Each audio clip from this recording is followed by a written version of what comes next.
Olá, você vai acompanhar agora mais um episódio do podcast Opinião do Especialista, um conteúdo da Academia Digital Einstein.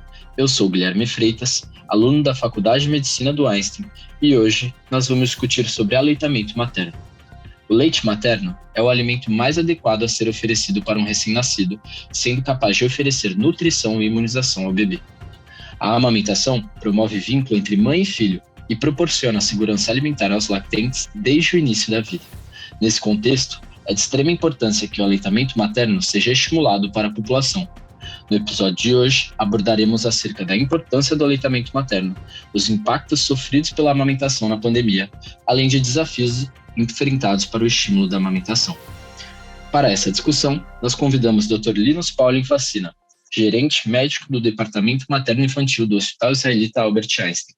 Tudo bem, Dr. Linus? Boa noite, Guilherme, tudo bem? Obrigado aí mais uma vez pelo convite, aí estar participando dessa oportunidade aí com os alunos deste podcast. Seja bem-vindo, é um prazer tê-lo conosco mais uma vez. Dando início à nossa conversa, eu gostaria de perguntar ao senhor qual a importância do aleitamento materno.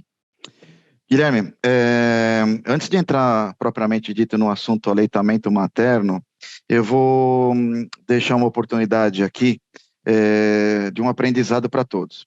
Quando a gente fala em aleitamento materno, ele já obviamente está muito enraizado na nossa cultura, não só aqui no nosso meio no Brasil, mas também no exterior. Mas o termo hoje, aleitamento materno, a gente está começando a agora lembrar de que o melhor e termo mais adequado seria aleitamento humano. E eu vou explicar por quê. Porque o aleitamento materno, óbvio, sempre traz o maternar, traz a figura da mãe, a jornada da mulher, que é o que a gente vai falar muito e muito concentrado. Mas a gente não pode esquecer que o aleitamento humano é um termo um pouco mais amplo, amplia esse guarda-chuva, porque permite a gente estar lembrando que existe sim a possibilidade de aleitamento humano, principalmente nos transgêneros. Então, essa oportunidade desse amadurecimento do que é o aleitamento humano, a gente pode sim estar falando bastante. Mas não se penalize se a gente tiver, tanto eu quanto você, utilizarmos bastante vezes aqui o termo aleitamento materno, porque ainda é muito enraizado, mas a gente vai, à medida que a gente vai aprendendo que a equidade é uma das forças principais da nossa instituição e do nosso meio, no sentido de buscar este equilíbrio de atendimento nas jornadas não apenas exclusivas da mulher, mas também dos transgêneros, o aleitamento humano tem sido o termo mais adequado. Então, dentro deste capítulo que você acabou de me perguntar, né, de qual é a importância do aleitamento materno ou aleitamento humano, exclusivo principalmente, ele corresponde a uma das etapas mais importantes e fundamentais desse ciclo, que é da jornada da mulher, principalmente quando começa a entrar no ciclo reprodutivo. Mas também lembrando que nesse ciclo reprodutivo, que também acontece nos transgêneros, também pode ser respeitado e deve ser respeitado, e eu vou entrar nesses pormenores um pouco mais adiante. O ato de amamentar em si, ele é muito mais do que apenas oferecer nutrientes ao bebê, porque ele tem a possibilidade de a gente criar um vínculo afetivo e fortalecido com a troca de calor, a percepção do que é o amor entre um ser humano e o outro, ali um recém-nascido e alguém que o pegou no colo. Isso já se sabe que os neurônios conseguem captar e ter liberação de alguns hormônios e de alguns neuroreceptores mais ativados, com alguns neurotransmissores sendo mais liberados quando tem essa percepção desse carinho. Além do conforto e consequência diminuição da taxa de morbimortalidade infantil. Esta é uma das razões pela qual a Organização Mundial de Saúde alimenta e nos traz para todo ano, no mês de agosto, ter o Agosto Dourado, que seria o mês para nós lembrarmos a amamentação, que ela deve ser iniciada sempre na primeira hora de vida, ainda na sala de parto, que é o que a gente chama de Golden Hour, razão pela qual também é um dos motivos que a gente chama, obviamente, o mês de agosto de dourado, e deve ser exclusiva especialmente até os 6 meses de vida, e pode ter sim esta alimentação, mesmo a partir do 6º mês, complementada com outros alimentos adequadamente orientados por pediatras, ou médicos de família, ou enfermagem altamente capacitada em termos nutricionais e mesmo nutricionistas, mas a gente deve sim estimular para que esse aleitamento se siga em paralelo a este complemento até 2 anos de idade. os benefícios são muito grandes. E a amamentação é um processo tão fisiológico que acarreta manifestações e vantagens biopsicossociais, como, por exemplo, benfeitorias do aleitamento, elas criam esse vínculo forte entre o bebê e quem gestou, entre o bebê e quem está no colo, criando como sua gestora, entre o bebê e quem está carinhando. E nesse contexto, a mulher, ou o companheiro, ou a companheira que esteja junto nesse contexto, e que esteja amamentando diretamente porque gestou essa criança, ou está participando de um processo de relactação ou de translactação, quer seja tanto homens trans quanto mulheres trans, o primeiro trazendo a translactação, caso não tenha gerado, mas também pode ter sido um dos geradores, e no segundo, na mulher trans, a translactação, ou até é possível hoje, a gente tem descrito poucos casos, mas é possível de a gente induzir a lactação, desde que as glândulas mamárias estejam preservadas, através de indução hormonal. Então, eu quis dar esse panorama geral dessas mudanças todas, para dizer que, assim, não tem desculpa para deixar de amamentar. Ou seja, a gente tem que realmente traçar esta meta, uma amamentação exclusiva até o 6º mês de idade, até 2 anos, a gente vai junto com uma complementação alimentar. E olha que coisa interessante. Além de todo esse ganho biopsicossocial, doenças infecciosas, quer seja como diarreias, quadros respiratórios, caem muito no 1º e 2º ano de vida, mas principalmente no 1º ano, onde o grau de mortalidade é superior nessa faixa etária, quando se alimenta exclusivamente com leite materno. Quando se pensar em ganhos para o futuro, a gente pensa exatamente naquelas crianças que poderiam ter sobrepeso e diabetes, e hoje se sabe que as crianças que mais se mantiverem em aleitamento materno exclusivo e complemento até 2 anos de idade, são crianças que pouco desenvolvem a possibilidade de ter sobrepeso quando forem mais velhas ou na fase de adulto. E desenvolver diabetes, principalmente na fase tipo 2 de adulto, estas crianças também têm uma taxa muito menor. Para as mulheres, olha que legal, a gente também já sabe que a prevenção do câncer de mama para aquelas que estão aumentando gera uma menor incidência de câncer. Espaçando, inclusive, entre algumas estações, ela pode ter a redução também de risco de diabetes, e agora já se comprovou também que o câncer de ovário também é diminuído. Então, até agora, a gente só viu grandes vantagens. E olha que eu nem entrei nos pormenores do leite em si, que na realidade traz grandes benefícios pela grande quantidade proteica, proteínas adequadas para o desenvolvimento, principalmente do sistema nervoso central, do nosso querido cérebro. Muito importante esse processo do aleitamento para o recém-nascido. Doutor Linus, como tudo em nossa vida, eu acredito que a pandemia tenha tido algum impacto em cima do aleitamento. Quais foram esses impactos? O grande impacto da pandemia, logo no início, foi o receio que algumas mães tiveram, que principalmente de estarem com Covid e poderem ser impedidas de amamentar. Isso logo de cara caiu por terra, porque na verdade a gente percebeu que estas mães bastavam estar usando ali uma máscara cirúrgica, aquelas que podiam uma máscara com N95, mas que elas bastassem manter a lavagem das mãos, uso de álcool gel antes de colocar no peito, limpeza e higienização do local, e colocar o bebê para amamentar no peito diretamente usando máscara. Esse foi o grande impacto. Um outro lado interessante que a gente percebeu é que essas crianças, felizmente, os recém-nascidos não foram tão afetados pelo Covid. E isso gerou uma confiança muito grande que as mães poderiam, mesmo que expostas, estarem dando de amamentar.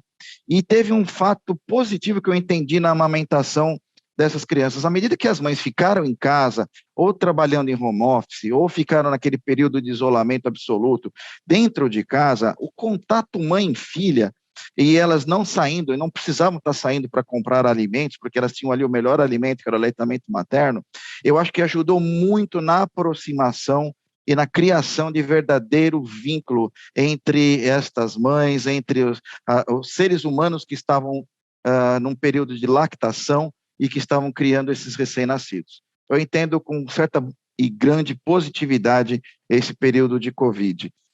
Eu acho que os mitos caíram muito rápido por terra, felizmente, para se beneficiar do aleitamento daí para frente. Quais os desafios enfrentados pelos próprios profissionais da saúde para que ocorra esse processo de amamentação? Essa pergunta é muito legal, Guilherme, porque olha que interessante. Desde 2014, a gente vem tocando em parceria com a Agência Nacional de Saúde e o Institute for Healthcare Improvement, e o terceiro parceiro, obviamente, somos nós do Einstein, um projeto chamado Projeto Parto Adequado, que visa a mudança de taxas cesarianas, que são muito altas no Brasil, principalmente na medicina suplementar, que é ao redor de 20%, para chegarmos ao que a Organização Mundial de Saúde preconiza, que é em torno de 85% a 90%, em alguns lugares podendo chegar a 95%. Por que eu estou falando tudo isso? Porque nós aprendemos na curva dos projetos que a gente vem tocando que não adianta você convencer a amamentação quando a paciente entra em trabalho de parto já no seu hospital. A gente tem que tratar deste letramento e de convencimento e mostrando toda a melhoria no pré-natal. E, se possível, antes disso. E antes disso, aonde? Fazendo algumas campanhas institucionais e outras nas mídias, além de também começar a culturar crianças já nas escolas da importância do aleitamento materno. Por quê? Porque nós estamos vindo de gerações de nossas mães que são gerações muito favorecidas para cesáreas, não muito preocupadas com os aleitamentos maternos e amamentações diretas, porque sofreram grande influência, principalmente da indústria de fórmulas. Então, a gente tem que hoje realmente começar esse processo lá atrás, no pré-natal. Quando isso não acontece, a gente também não perde a oportunidade dentro do hospital, ou seja, dentro do trabalho de parto, o melhor momento nasceu, não importa se foi cesárea ou se foi um parto por via vaginal, a gente já coloca no peito, salvo as exceções, quando tem alguma intercorrência, quer com a mãe ou com o bebê, que são exceções, ocorrem menos de 6% dos partos, essas exceções, a gente já coloca no peito, porque esse pequeno estímulo, esse contato, ajuda a mãe a ter maior contração uterina, então reduz as chances de complicação de uma hemorragia e é uma complicação de uma morbimortalidade materna. E facilita para o bebê o seu conforto e acarinhamento, percebendo que consegue não só amamentar, mas continuar ouvindo o batimento cardíaco da mãe que ele estava acostumado dentro do útero. Olha que mágica, né? Então, a gente consegue, nesses momentos, trazer essas percepções para que a gente possa ter esse alinhamento para uma amamentação adequada e construção desta família. E sair um pouco, né, obviamente, desta composição que é a campanha por uso de fórmulas, né?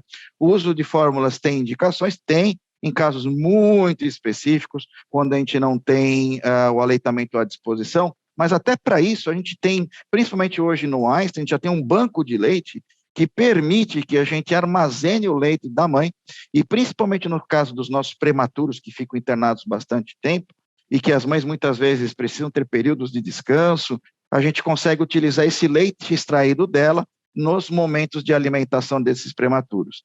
E aí mais uma afirmação, o leite materno, o leite do ser humano, ele é útil em qualquer etapa em que você esteja. Se você nasceu muito prematuro, prematuro extremo, ou se você nasceu bem, você tem esse aleitamento e pode estar utilizando sim o aleitamento nesses momentos. Dr. Linus, como os serviços de saúde podem contribuir com esse aleitamento humano?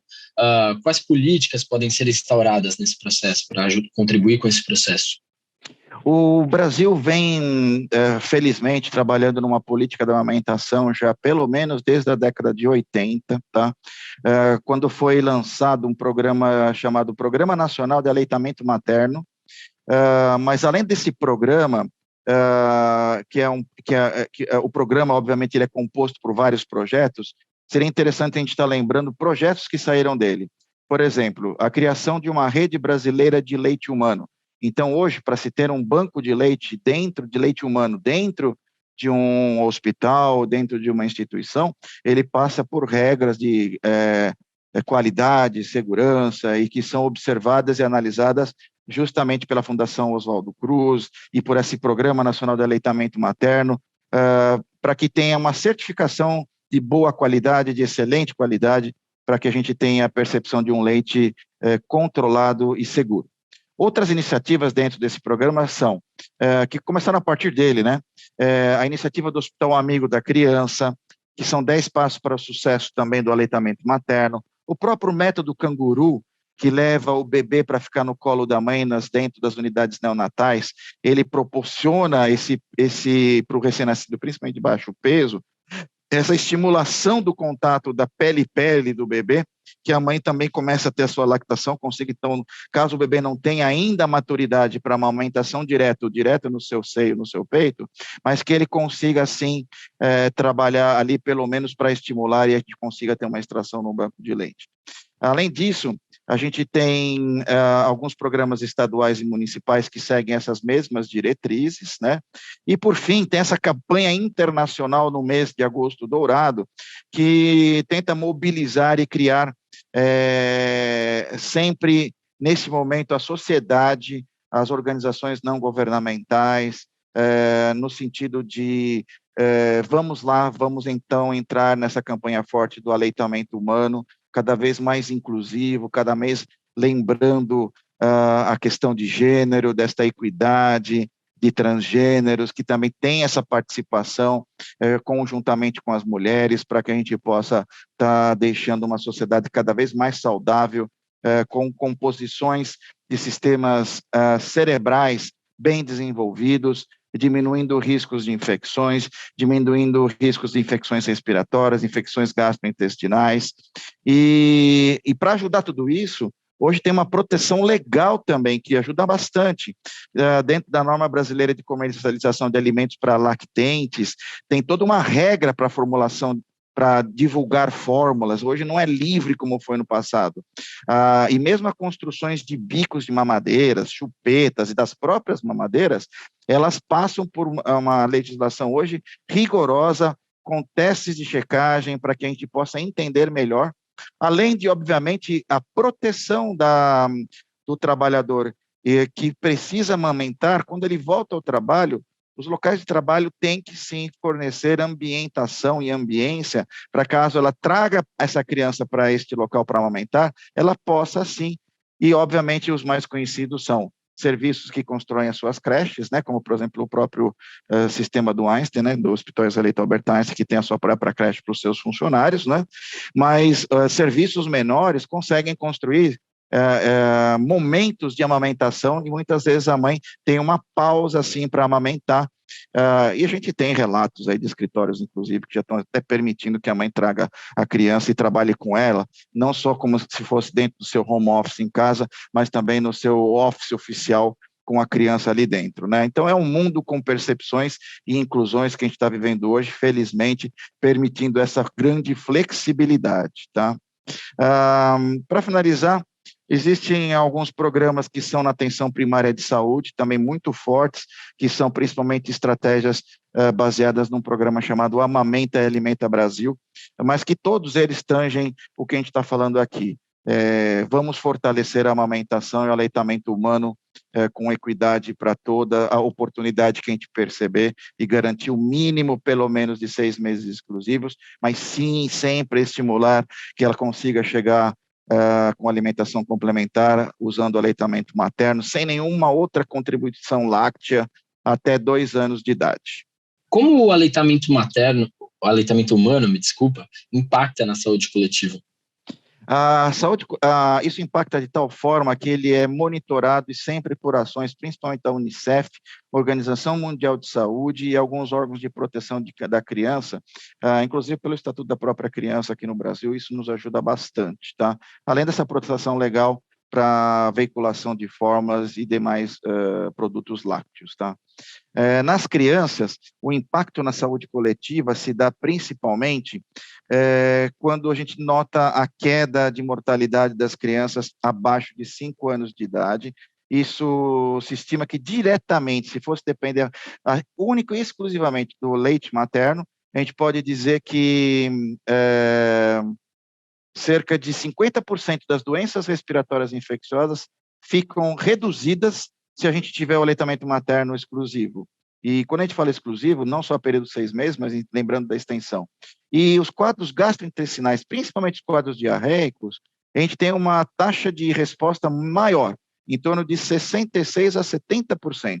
Então, isso tudo é muito atribuído ao aleitamento materno, e a gente já tem a comprovação, e aí a gente pode entrar nos detalhes de produções de anticorpos específicos, de indução de anticorpos produzidos pelo próprio aleitamento materno, além de outros fatores defensivos presentes no aleitamento materno que induzem respostas imunológicas no recém-nascido, principalmente. Doutor, existem situações em que tem a indicação de usar substitutos do leite humano, né? E realmente traz benefício ao recém-nascido nessas situações específicas. Entretanto, não é alguma coisa que está isento de risco. Quais são esses riscos para o recém-nascido? Quando existe a necessidade, quer pela ausência do leite humano a ser oferecido para aquele recém-nascido, e mesmo durante o período não apenas neonatal, mas também na extensão do 1º até o 5º ano de vida, concentrando-se principalmente nos primeiros 2 anos, que é o que a gente está advogando, né, como aleitamento materno exclusivo, a gente pode lembrar que, assim, as fórmulas que são utilizadas, elas não conseguem, por mais que se diga à indústria, reproduzir exatamente o que é o leite humano. Não conseguem por hora, ou pela quantidade proteica, não conseguem por hora pela quantidade de gordura, ou não conseguem por hora por um fato que a indústria não conseguiu repetir até hoje de forma adequada, que é a produção de fatores de proteção e estimulação principalmente neurológica e imunológica do recém-nascido. Então, basicamente, o alimento, quando é dado por fórmula, ele é um alimento sem todas essas outras vantagens. E assim, a fórmula, ela precisa ser, como o próprio nome diz, né? Ela precisa ser formulada, ou seja, normalmente são produtos em que vêm na categoria como se fosse pó, alguns deles hoje já vêm até formulados, mas são poucos, principalmente no nosso meio, e tem que se seguir rigorosamente a instrução. E como o custo é muito alto, a gente tem percebido que muitas vezes a família, principalmente famílias de muita baixa renda, ainda infelizmente partem para diluições não adequadas, e isso leva certamente à desnutrição daquele recém-nascido ou daquela criança. Então, são crianças que precisam ser monitoradas, acompanhadas, orientadas para visitas frequentes no pediatra, enquanto que quando você está com aleitamento materno, você fica mais tranquilo, porque ali você sabe que tem o ótimo sendo oferecido para aquele bebê. E como é uma fórmula, ela precisa ser composta entre a constituição de pós e a adição de água, a gente corre o risco também das águas sendo utilizadas estarem contaminadas. E aí vem, com certeza, maiores complicações gastrointestinais, quadros de diarreico, daí para frente, né? E aí entra também na mecânica, ou seja, a fórmula, ela acaba sendo oferecida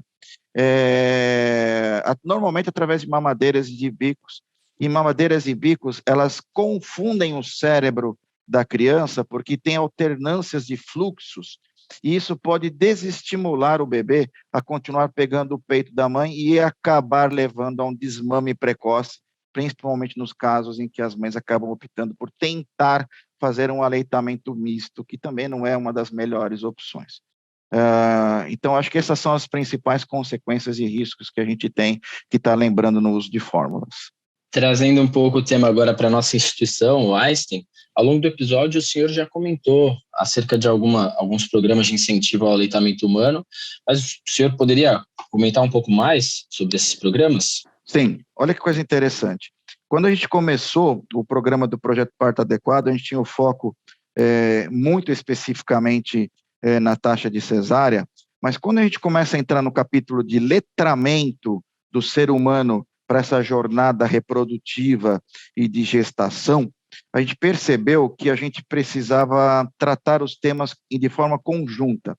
Então, assim, hoje, nos hospitais participantes, a gente tem feito várias publicações e já incentivando no pré-natal o aleitamento e no dentro, logo após do parto, no puerpério imediato, no puerpério mais tardio, a gente tem estimulado as mães a não seguir a rotina que, na verdade, se preconizava até há muito pouco tempo atrás, de retorno no pediatra só com 7 a 10 dias. A gente tem feito aqui no Einstein uma chamada por telemedicina entre o terceiro e quinto dia, a gente oferece isso para as mães, para ver se de fato, após a saída, ela conseguiu captar como fazer o aleitamento, se a pega da criança, da boca da criança no peito dela está adequada, se tudo está adequado, para que ela possa ter não só a produção de leite adequada e a oferta, mas que a criança esteja aceitando e ganhando peso. Então, isso a gente faz hoje, é uma prática nossa de rotina, e foi um ganho enxergar essa jornada completa.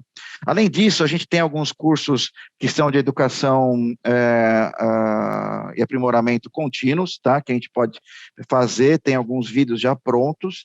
A gente tem também o nosso curso preparatório para gestantes, que na verdade hoje a gente trabalha também de uma forma, ele é estendido à população transgênera, então ele na realidade a gente não está usando nem mais o curso como um curso de preparação materna, é um curso de preparação para gestar, é um curso de gestar, e esse gestar é num sentido amplo, não restrito, com informações bastante atualizadas, e a gente percebeu que isso para serviços privados, a gente está testando no nosso serviço privado, e é muito útil para os serviços públicos, uma coisa que a gente chama de roda de conversa. A roda de conversa, como os nossos queridos ancestrais faziam, e traziam a comunidade, os amigos, pessoas que estão grávidas naquele momento, no primeiro, segundo, terceiro, quarto, que já tiveram seus filhos, para trocarem experiências. E a gente tem feito rodas de conversa, inclusive com paciente internado, principalmente na UTI neonatal, porque aí as mães que estão com crianças que acabaram de chegar na UTI, com mães que crianças que estavam há mais tempo, elas trocam experiências e adquirem esse conhecimento de qual é a melhor via para se trabalhar no aleitamento materno, qual é a melhor via para se estimular o aleitamento, o pai e a mãe compartilhando o momento canguru, né? Porque o momento canguru hoje não é só a mãe, não é só o pai, a companheiro ou companheira que deseja fazer. Temas como translactar, né? Assim, esse mundo hoje ele permite tanta possibilidade, né? A gente a gente já teve no Einstein, a gente acolhe muito essa população quando a gente tem homens transgêneros que gostariam de estar translactando para oferecer o seu leite, não só a gestação. É muito bonito ver esse universo sendo ampliado. E alguns casos já de mulheres trans também, que a gente teve de translactar, que é diferente, onde a gente, na realidade, ali tem alguns dispositivos que a gente pode estar usando o leite humano para como simular o aleitamento, mas o contato pele a pele do bebê existe, e esse carinho conjunto do binômio nessa construção é maravilhoso, e a palavra, como você já percebeu que eu gosto de usar, né, Guilherme, é um momento mágico. E eu acho que a mensagem que eu precisaria deixar aqui para vocês é exatamente essa, que na verdade lembrar que a amamentação é um ato de direito, é um ato, esse aleitamento humano, ele precisa ser estendido com equidade, e é prazeroso a gente ver a construção de uma família quando a gente percebe o carinho e o amor nesta hora de contato pele a pele entre um ser humano que está nascendo, se formando, com outro já amadurecido, com o desejo dessa construção de uma única família. Muito obrigado, Dr. Linus. Te agradeço muito pela participação. Acredito que após essa discussão temos uma boa visão geral acerca do tema e conseguimos entender bem melhor acerca da importância desse processo mágico e importante que é o aleitamento humano. Caso o senhor queira fazer alguma consideração final, está aberto esse espaço para o senhor. Só agradecer mais uma vez a Guilherme pela oportunidade, e fico feliz que, na verdade, cada vez mais a gente tem trazido com bastante facilidade esse tema de aleitamento humano, e tem se tornado uma bandeira, de fato, para a gente mostrar que os pilares de um hospital são qualidade, são segurança e a construção de carinho para que uma família possa ter esse momento o mais perto possível, mesmo em situações críticas, como são muitas vezes prematuros que nascem, precisam ficar algum tempo em terapia intensiva, mas estas construções sempre trazendo a aproximação entre a equipe e estes familiares para este momento, nos ajuda a construir esse mundo facilitado de comunicação e percepção do que é certo para esta família, para esta criança e para esta mãe. Muito obrigado, Guilherme. Eu que te agradeço, Dr. Linus, mais uma vez. E por aqui encerramos mais um episódio de nosso podcast. Esperamos que tenham gostado dessa experiência.